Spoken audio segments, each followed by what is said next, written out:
All right. How's everybody doing tonight? Woo!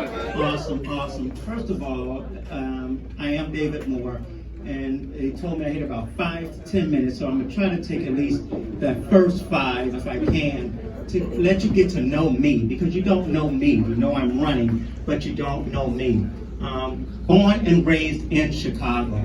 Started out in the Robert Taylor Home Projects of Chicago, and my uncle and my aunt wanted to give us a better chance at life. So they owned a 2-flat in Inglewood, and they changed their spiderweb covered basement, cat running basement into a 3-bedroom apartment for my mother and my 2 sisters. When I moved to Inglewood, I really thought I moved to the suburbs when I moved out of the projects. And so I was happy to be there. My uncle at the time was an assistant precinct captain. This was back in 1976. He would pay me $5 to run up and down the street putting mailers and vote for this person, that person in people's mailbox. Of course, I did not care about politics. All I wanted was that $5 to give me some Boston baked beans, Bugs Daddy, and Yoo-hoo potato chips. But when I turned 13 years old, he took me to the Roberts Motel with him on 63rd and King Drive. And then State Senator Harold Washington was running for Congress. And he talked about the importance of young people being involved in their community. And so at 13, that's what changed my mind and made me really love doing community work. And I started doing that.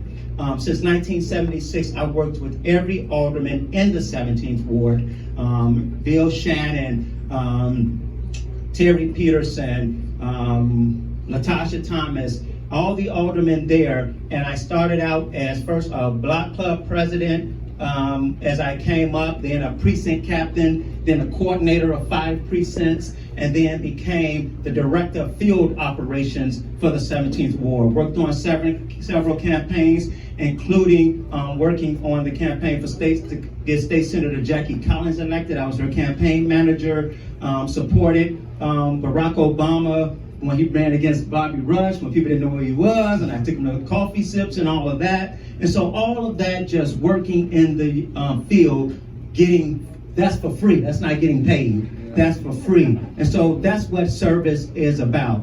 I tell people, as I went through Simeon High School, which to me is the best high school in the city of Chicago, and I bleed the blue and gold, and I went on to Western Illinois University, where I had a dual degree in accounting and operations management. Nice. Before I graduated, I had 2 job offers, one from Ralston Purina Company and one from State Farm. I opted to go to Ralston Purina Company in the Quad Cities. And I tell people, when I went to Western Illinois and I went to the Quad Cities, yes, I knew Chicago and I love Chicago, but that's where I learned to love Illinois. Wow. I got to know so many diverse people, different backgrounds, different ethnicities, different colors, different political parties, everybody working together. And so as I got involved in student government there, that's when I learned to work with many different people to help resolve differences. As you hear me say, there are 2 people in life that I keep my eyes on.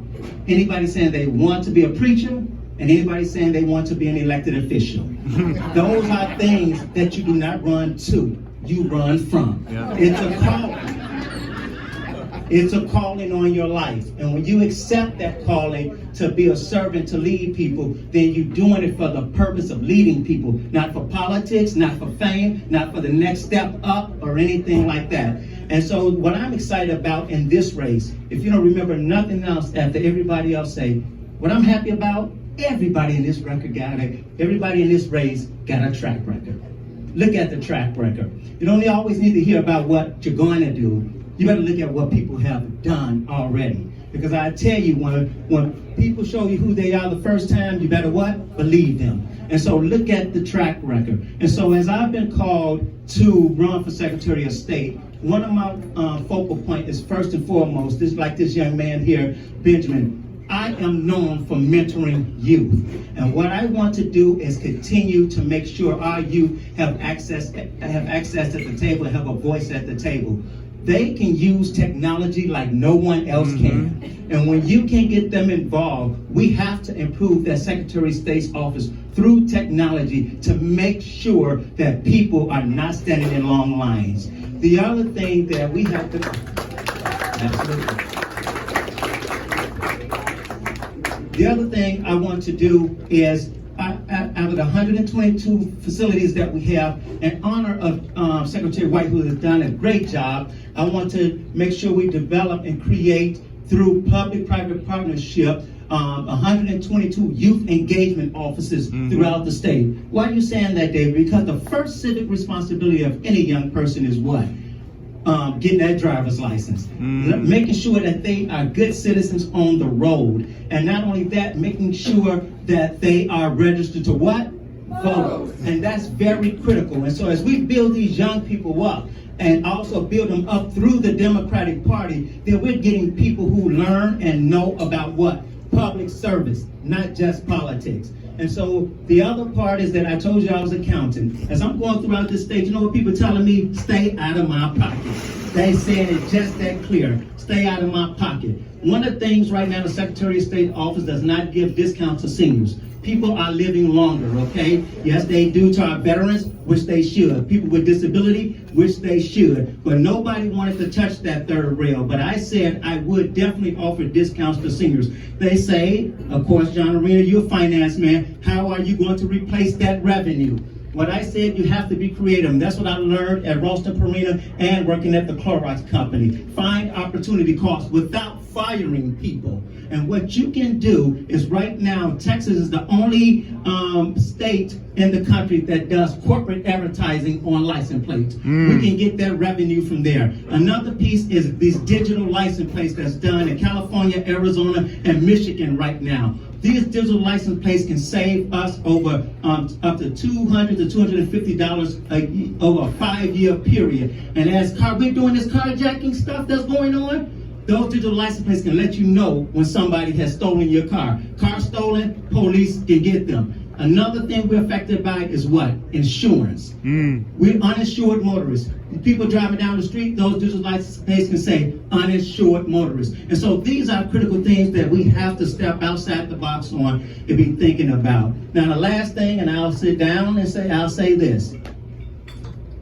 You heard everything, you're gonna hear more from me and others. But you better ask yourself and search your heart and say, the person that I put in that office, who's the one really going to return my phone call to help me with my residents or my issues? Everybody know that's David Moore. You want more for Illinois, not less. Thank you so much.